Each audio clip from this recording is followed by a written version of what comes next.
passe à la deuxième communication, les cytolyses hépatiques chez l'enfant à propos de 138 cas présentés par Dr Machao de l'équipe de Casablanca.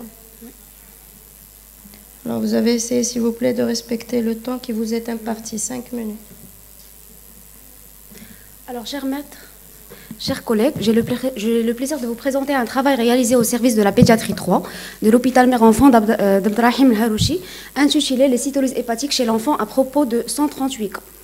Alors, les médecins sont de plus en plus confrontés à des taux élevés de transaminase qui est élevé chez l'enfant, que ce soit dans un contexte symptomatique ou fortuitement découvert. Certaines de ces élévations sont bénignes, mais d'autres signalent des pathologies hépatiques qui sont plus sévères, nécessitant une prise en charge qui est beaucoup plus spécialisée. Donc, pour l'objectif de cette étude était de déterminer l'étiologie de l'hypertransaminasémie chez l'enfant, mettre en évidence les causes en fonction des différents groupes d'âge et évaluer l'évolution en fonction de la pathologie causale. Nous avons mené une étude rétrospective de janvier 2018 à septembre 2023 au sein de l'unité de gastroentérologie et pathologie pédiatrique de l'hôpital mère-enfant sur 138 enfants âgés de 1 mois à 15 ans présentant une élévation des transaminases persistante depuis au moins 1 mois. Alors, on a justement colligé 138 patients durant cette période avec une prédominance masculine et un sexe ratio de 1,5. L'âge moyen était de 11,47 mois avec des extrêmes allant de 1 mois à 15 ans. Le taux de consanguinité était de 40%. On avait des antécédents familiaux de pathologie hépatique dans 9,4% des cas. Concernant les signes cliniques, ils étaient largement dominés par l'ictère cholestatique dans 79% des cas. En deuxième position, on retrouve l'hypertension portale dans 18% des cas. Les cas d'encéphalopathie hépatique étaient présents uniquement chez 2% des patients. Enfin, les signes musculaires étaient retrouvés dans 1% des patients. On a analysé les résultats selon 3 sous-groupes. Le premier sous-groupe a regroupé une élévation sévère des transaminases de plus de 10 fois la normale. Et ce sous-groupe est prédominé par les hépatites infectieuses à raison de 30%, les maladies métaboliques à 18%. Et par ailleurs, on a trouvé 29% des cas sans étiologie. Pour les hépatites infectieuses, ils étaient dominés par l'hépatite virale A, dans 41% des cas, l'hépatite ACMV 37%, l'hépatite à varicelle 13%, puis en dernier lieu, l'hépatite à EBV dans 9% des cas. Le deuxième sous-groupe a regroupé une élévation modérée des transaminases 3 fois la normale et prédominée par les pathologies cholestatiques à 26,3% des cas et l'hépatite infectieuse 21%, puis les maladies métaboliques en dernier 17,5%. Le troisième sous-groupe, c'était l'élévation légère des transaminases moins de 3 fois la normale, prédominée par les maladies métaboliques à 42% des cas. L'évolution de nos patients était marquée par une diminution rapide de la cytolyse au bout de 1 mois dans les hépatites virales et l'évolution était beaucoup plus lente au-delà de 1 mois dans le cadre des maladies métaboliques. Les hépatites auto-immunes et pathologies cholestatiques, c'était une évolution qui est beaucoup plus lente. La mortalité était de 8%. Par rapport au traitement, le traitement était adapté en fonction de l'étiologie causale.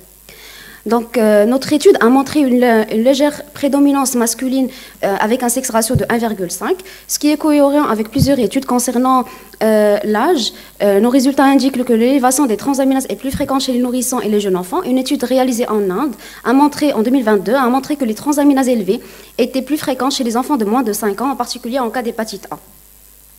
Dans notre étude, les hépatites virales représentent 29% des cas, en particulier l'hépatite virale A. En ce qui concorde avec les études et les données de la littérature, une méta-analyse chinoise récente a confirmé que les infections virales sont la principale cause d'élévation aiguë des transaminases chez l'enfant et se présentaient souvent avec des taux de transaminases qui est très élevés.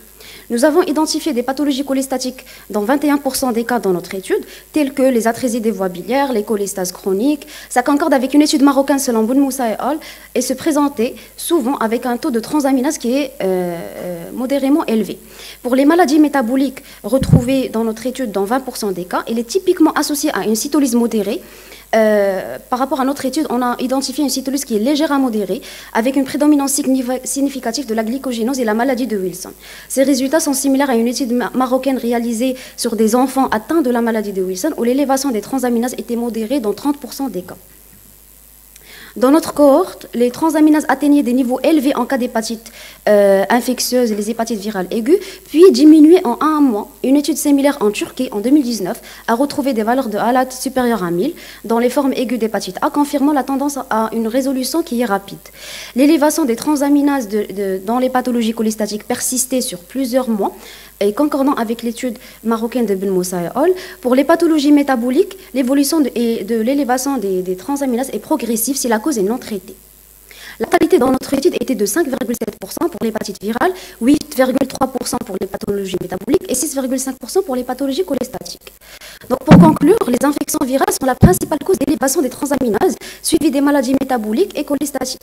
L'évolution des transaminases dépend de l'étiologie. Retour rapide à la normale pour les infections virales pour les hépatites, persistance en cas de maladie métabolique ou cholestatique, et la mortalité est beaucoup plus élevée dans les formes fulminantes d'hépatite et les maladies métaboliques qui sont non traitées. Donc là, une prise en charge précoce et ciblée est essentielle pour prévenir les complications et améliorer le pronostic. Je vous remercie. Merci pour le respect du temps. Moi, je suis surpris par deux choses. D'abord, qu'il n'y ait pas de cause toxique. Vous avez retrouvé aucun Oui, il y cas. avait les hépatites toxiques. C'était un pourcentage qui est minime, c'est pour ça que je ne les ai pas cités. Mais il y en avait. D'accord. Dans notre... Ça rentrait dans les indéterminés? Non. Chez les non, on parle des Il y intermédiaires. avait d'autres où il n'y avait pas d'étiologie. Non, ça c'est sans étiologie. Ça ne rentre pas dans les indéterminés. Le pourcentage d'indéterminés est de combien?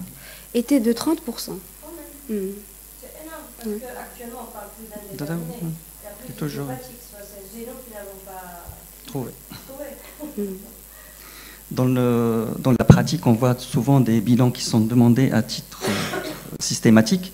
Et on est surpris de trouver des transaminases élevées. Est-ce que vous avez une idée de l'origine ou une explication?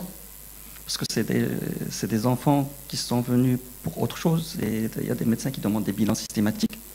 Et on trouve des transaminases élevées. Qu'est-ce qu'il faut faire dans ces cas-là? Alors dans ces cas-là, il faut pas laisser le patient comme ça. Il faut surveiller les transaminases par la suite, parce que derrière il y a toujours une cause.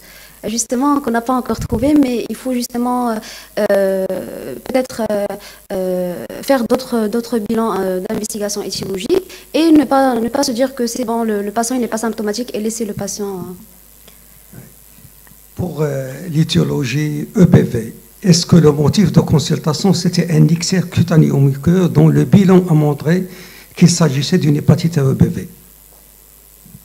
Et combien de cas vous avez, les hépatites à EBV? Les hépatites à EBV, c'était dans 13%.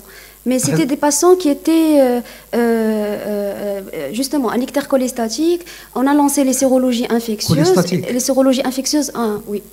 On lance toutes les sérologies EBV, les hépatites. Parce que généralement, les transaminases, c'est 1,5 fois la normale. Hein. Ce n'est pas très élevé. C'est décrit l'hépatite cholestatique dans la mononucléose infectieuse, mais elle est très, très, très rare. Ouais. Et généralement, l'hépatite, elle n'est pas au premier plan. Merci beaucoup. Merci. Donc on va